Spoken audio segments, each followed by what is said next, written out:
जब मैं उससे बोल रहा कि यार तू बदल रही है, तू ये हो रही है, मैंने उससे ये चीज़ें बहुत पहले बोल दी थी, जब मतलब कि मैं उसके घर पे ही था, ठीक है? तो उसके रहन-सहन में ना बहुत एक चेंज सा आ गया, एकदम ही। तो मैंने ये चीज़ उससे बोली कि यार तू बदल गई, बहुत बदल रही है तू। तो ये मैं भी ज़्यादा गौर नहीं कर रहा, क्योंकि यार देखो पहले रिश्ता ऐसा है कि उसे मुझ पर ट्रस्ट है, मुझे उस पर ट्रस्ट है पूरा। उसके फ़ोन ऐसे पड़े रहे मेरे सामने, मेरे फ़ोन ऐसे पड़े रहे उसके सामने, क्योंकि जब तक ऐसी कुछ चीज़ें है ही नहीं, ठीक है? अब एकदम चीज़ें ऐसे पहले की चीज़ें ये थी कि भाई उसके फ़ोन ऐसे पड़े हैं, मेरे फ़ोन ऐसे पड़े हैं, कोई दिक्कत ही ना हो, ठीक है? कभी ऐसी चीज़ें हुई ना, जो बात है, ठीक है? और फिर एकदम से ही इतना चेंज हो जाना, फ़ोन को साइड में रखना, है? ही इतनी चीज़ें चेंज होनी कि फ़ोन को साइड में रखना, फ़ोन को साइलेंट रखना। तो यार कोई भी आदमी होगा, ठीक है? वो 10 साल से उसके साथ है और वो बिल्कुल नॉर्मल रह रहा है 10 साल से, भाई कोई फ़ोन उसके ऐसे ही पड़े है, कुछ भी किसी का फ़ोन आओ, मम्मी अटेंड कर ले, मम्मी देख ले किसका फ़ोन है। तो और एकदम चीज़ें ऐसी होनी, तो यार कौन आदमी एकदम नौ शक करेगा, कौन करेगा? मगर मैंने ऐसा हर चीज़ की फ्रीडम, हर चीज़ की, पहनने से लेके, खाने से लेके, हर चीज़ की, ठीक है? वो मैंने दिलाई। घर वाले अपने समझाए कि ना कोई बात ना मम्मी, ऐसे बाहर भीतर का कौन रहेगा, अपना जाना बाहर पे ना पहनना पड़े, ठीक है? तो कहाँ कमी रहेगी? अगर मैं तुझे सपोर्ट ना करता ना तो तू आज यहाँ ना होती, ठीक है? और रही बात, इसके घर वाले बोलते हैं कि हमने अपने बच्चे इस मुकाम मतलब इस काबिल बनाए, कुछ काबिल ने बनाए। काबिल होता है तुमने पढ़ाई में पैसा लगाया, कोई तगड़े कोर्स ना करवा रखे तुमने, ठीक है?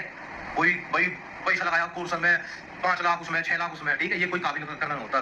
तुम तो खैर रह नहीं तो था, तो की बात करूं, तुम तो बहुत बड़े नीच आदमी हो, तुमसे ऊपर मैंने कोई ना, तुम मारा तो यार भाई मैं कह रहा हूं कोई देख भी ले तो सारा जूता बाज जावे, ठीक है? और उसका भाई खुद गाड़ी में लेके जावे है गाजियाबाद, कहाँ जावे, सारी डिटेल है मेरे दोस्त, सारी एक एक डिटेल है मेरे दोस्त। क्या बोलूं यार, इन्होंने तो ना। सो गाइस, कल पम्मी भाई का एक व्लॉग आया था जिसमें काफ़ी इमोशनल बातें की पम्मी भाई ने। और व्लॉग के स्टार्टिंग में ही बोल दिया कि भाई आज मैं अपने दिल की कुछ बातें बोलना चाहता हूँ।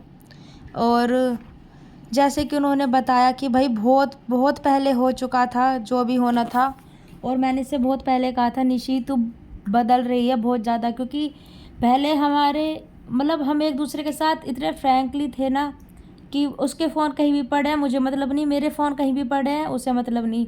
और उसके फ़ोन पे किसी का कॉल आता था ना, वो मुझे बोलती थी मम्मी अटेंड कर लेना, फ़ोन देख लो किसका है। बट अचानक से ऐसे चेंज आया कि वो कहीं जा रही है तो फ़ोन लेके जा रही है, बैठी है तो अपने साथ लेकर बैठी है फ़ोन। बस फ़ोन को साइलेंट पे रखना, कोई कॉल आए तो साइलेंट पे, या फिर बाहर जाके बात करना। तो बस इन सब से मुझे पहले शक हो गया था, पर मुझे ये था कि भाई ये ऐसा काम नहीं करेगी, मुझे बिल्कुल भी विश्वास नहीं था। फिर यहीं पे पम्मी भाई ने एक और बात बोली है प्रेरणा के भाई को लेकर कि भाई जैसा वो भाई है ना, भगवान ऐसा भाई किसी को ना दे। कि हमारे में क्या होता है कि अगर भाई को ये चीज़ें पता भी चल जाती है ना तो बहुत चीज़ें आगे बढ़ जाती हैं बहन की, अगर ऐसी चीज़ें पता चल जाती हैं। और उसका भाई खुद उसे ड्राइव करके लेके जाता था गाजियाबाद तक उसे मिलाने। मुझे सब पता है कहाँ मिलते थे, किससे मिलते थे, कब जाते थे, क्या करते थे। लेकिन मैं अभी यहाँ पे नहीं बोलूँगा। और मैं कुछ नहीं चाहता, बस मैं ये चाहता हूँ उससे तुझे जो करना है तो अपनी लाइफ में कर, पर मेरी बेटी मेरे को दे दे। मैं नहीं चाहता मेरी बेटी भी ऐसी बने।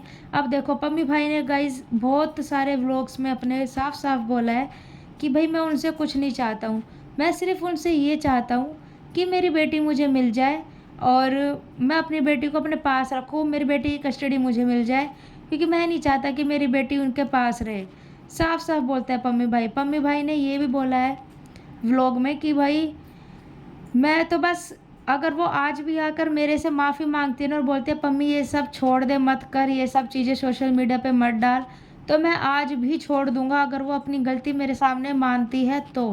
पर उसे मेरी बेटी मुझे देनी पड़ेगी और अपनी गलती माननी पड़ेगी, उसके बाद ही मैं ये सब चीज़ें छोड़ूंगा सोशल मीडिया पर डालनी, ठीक है। फिर पम्मी भाई ने एक और बात बोली है कि भाई ये बोलती थी जो अभी रिएक्शन वीडियो आया था प्रेरणा का, उसमें प्रेरणा ने साफ साफ बोला था कि तुम व्लॉग व्लॉग खेल रहे हो ना, तो ठीक है व्लॉग व्लॉग ही खेलेंगे। तो भाई अब कहाँ गया तेरा व्लॉग? पम्मी भाई ने साफ साफ बोला है प्रेरणा को, अब कहाँ गए तेरे व्लॉग? बस एक दो व्लॉग डाल के रह गई, तू तो व्लॉग व्लॉग खेलने वाली थी तो खेल। और इसके घर के कहते हैं कि भाई हमने अपने बच्चों को इतने काबिल बनाया है कि वो अपने पैरों पर खड़े हो सके, पैसे कमा सके, तो भाई तुमने कोई अच्छी पढ़ाई नहीं करवाई है, 5-6 लाख रुपए लगाए नहीं है उसके पीछे पढ़ाई के, ठीक है। ये कोई कोर्स नहीं है, सिर्फ वो सोशल मीडिया पे काम कर रहा है, उससे पैसा आ रहा है बस। और वो भी मेरे ही बदौलत, क्योंकि मैंने उसका साथ दिया था शादी के बाद। उसको खुली छूट दी थी कि भाई वीडियो बनानी है, जो करना है तू कर। मेरे घर के इस चीज़ के खिलाफ थे, तो मैंने अपनी मम्मी को भी समझाया कि मम्मी बाहर का काम होता है, कोई बात नहीं, करने दो, जो कपड़े पहन रही है पहनने दो, कोई बात नहीं। तो गाइस ये छोटा सा व्लॉग था, आपको कैसा लगा? और पम्मी भाई के लिए अगर 2 शब्द बोलना चाहो तो कमेंट जरूर करना। मिलेंगे न्यू व्लॉग में, तब तक के लिए बाय।